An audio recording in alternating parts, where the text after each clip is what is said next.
Une déclaration conjointe a été publiée par le ministère des Affaires étrangères des États-Unis, si je peux le dire ainsi pour que les gens comprennent. Ensuite, cette déclaration conjointe, elle a été aussi publiée par le ministère, le porte-parole du gouvernement. Nous attendons que le ministère des Affaires étrangères de la République démocratique du Congo aussi puisse le publier. Alors, c'est quoi cette déclaration conjointe?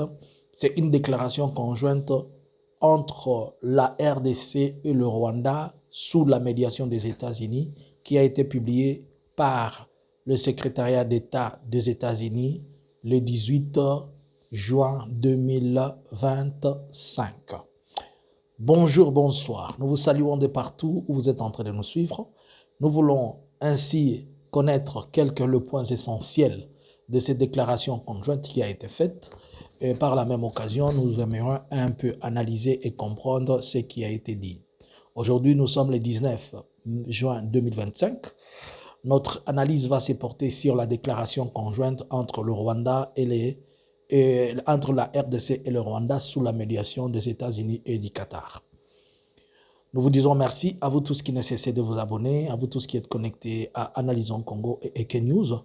Abonnez-vous, partagez massivement, restez connectés. Alors, vous pouvez aussi être l'une des personnes qui sponsorise ce que nous sommes en train de faire.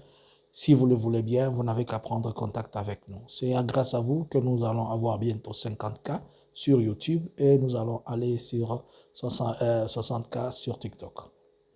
Le 18 juin, hier donc, le gouvernement des États-Unis, sous la conduite de Mme Alison Hook, qui est la chargée des affaires politiques au département d'État, elle a publié un communiqué qui a porté sur certains points.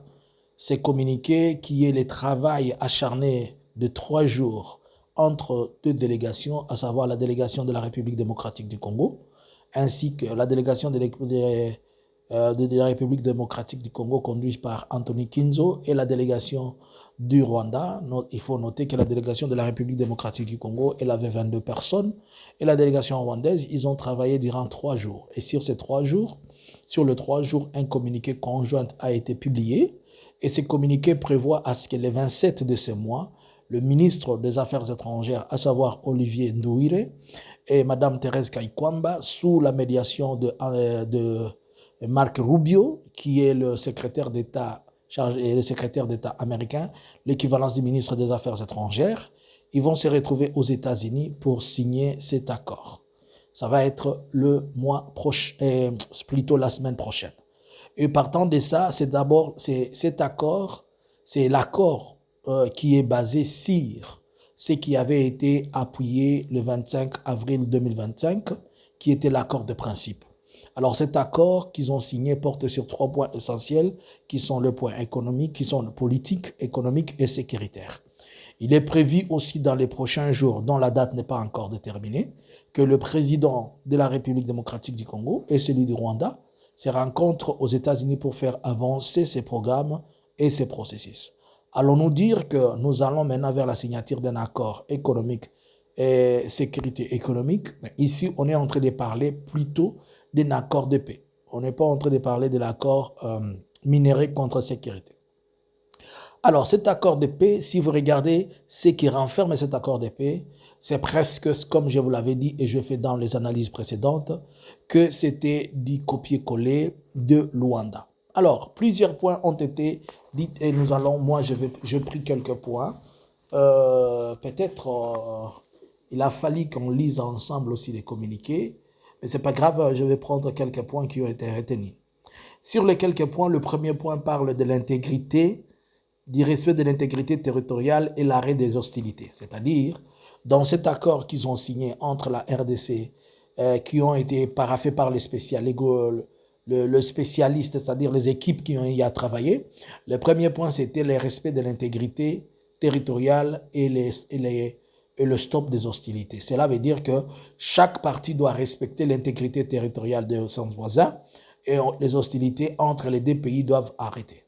C'est tout à fait normal que le Rwanda, si le Rwanda est sur le sol congolais et que le Congo a des preuves pour cela, on doit demander au Rwanda de pouvoir se retirer de territoire congolais C'est l'un des principes le plus sacré de tout le monde qui est dans ce domaine-là. Deuxième point, on parle de la mise en place de mécanismes de coordination CONEPS 31 et du 31 octobre 2024. C'est quoi les CONOPS? Les CONOPS, c'est-à-dire Concept of Operations.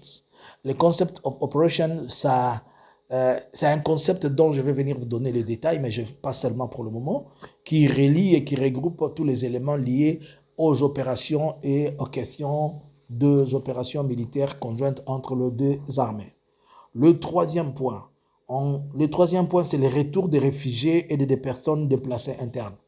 Récemment, j'ai lu un rapport de l'ONU des droits de l'homme au niveau de New York, de la Suisse, qui disait que le M23 avait déporté, il a parlé de la déportation.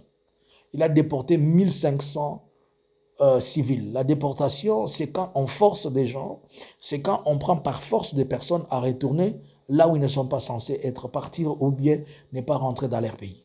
Mais dans les cas espèces ici, nous avons vu que des bus loués par HCR ont permis à ce que HCR puisse embarquer au moins 1500 personnes. Vous avez vu 5 bus qui ont quitté Goma, ils sont partis vers le Rwanda. Mais parler de la déportation, c'est comme si on imputait un crime contre l'humanité et le non-respect des droits de l'homme à l'Alliance Fleuve Congo, M23, alors que ça s'est fait en présence même des HCR et ils ont été reçus au Rwanda et les institutions internationales ont abordé ça dans ce sens. Mais nous allons un peu revenir, faire une analyse et comprendre leur terminologie de la déportation. Quatrième point, le désarmement, désengagement et intégration de troupes non étatiques. Ça, j'aime.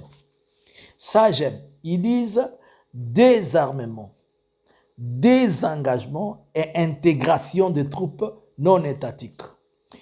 Un jour, je vous ai posé la question ici. Les Wazalendo qui sont en train de combattre aujourd'hui, si on finissait la guerre et que l'on les intègre dans l'armée, puisque c'est ça la formule, allons-nous dire que qui a encore déstabilisé l'armée? C'est toujours Kabila? Ok. Mais ici, il vient de signer à New York, à Washington, qu'on va faire le désarmement, le désengagement et l'intégration des troupes non étatiques. Lorsqu'on parle de troupes non étatiques, on parle des troupes qui ne sont pas des gouvernements. C'est-à-dire, par exemple, à Kinshasa, Félix a des troupes non étatiques telles que ces troupes étrangères de ses gardes-corps. On doit les désengager. Ces blancs-là, ils doivent sortir, puisque ce sont des troupes non étatiques. Et ils ne peuvent même pas être intégrés. On doit totalement les désengager et les sortir du pays. Si on parle des désengagements des troupes non étatiques, il y a les Wazalendo, il y a les ADF, il y a les Codeco. Mais ici, nous sommes dans les cadres où la signature a eu lieu entre le Rwanda et la RDC. Cela veut dire du côté du Rwanda, y a-t-il des troupes non étatiques qui sont engagées? Sommes-nous en train de parler de l'Alliance Fleuve Congo? Entre parenthèses, Alliance Fleuve Congo 1/M23. Et si l'Alliance Fleuve Congo M23 est appelée une troupe non étatique, c'est-à-dire n'appartient à aucun État, doit-il intégrer aussi ou pas? Et s'il intégrait, on dira encore que qui a infiltré l'armée? Bon, on dit que les troupes Alliance Fleuve Congo M23 sont des supplétifs du Rwanda. Mais aujourd'hui, on ne les reconnaît plus comme des supplétifs du Rwanda, mais ils sont à part entière reconnus comme un mouvement rebelle. Et dans ce cadre, ils doivent être intégrés. Et ceux qui doivent être intégrés, c'est qui? C'est ceux-là qui sont considérés comme troupes non étatiques. Donc il y aura regroupement, rapatriement, intégration. C'est une longue machine, on en parlera plus tard. Mais j'avais posé la question, et voilà, comme si j'étais en train de prophétiser, bam, la chose arrive. Cinquième point que j'ai pu retenir, l'accès humanitaire. On doit servir, l'humanitaire est demandé. Sixième point, un cadre d'intégration économique régionale. C'est là où revient peut-être la signature de ces questions liées à l'économie et liées à tout ça. Et enfin, on dit que les deux présidents doivent se rencontrer prochainement à Washington, on ne sait pas quand, pour faire avancer ou faire progresser ce qui vient d'être appelé, ce qui vient d'être signé.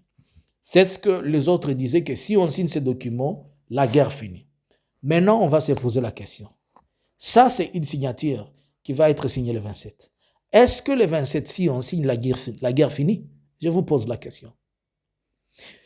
Le Qatar a été là pour accompagner. On n'a pas encore eu la signature de cesser le feu entre le gouvernement congolais et le M23.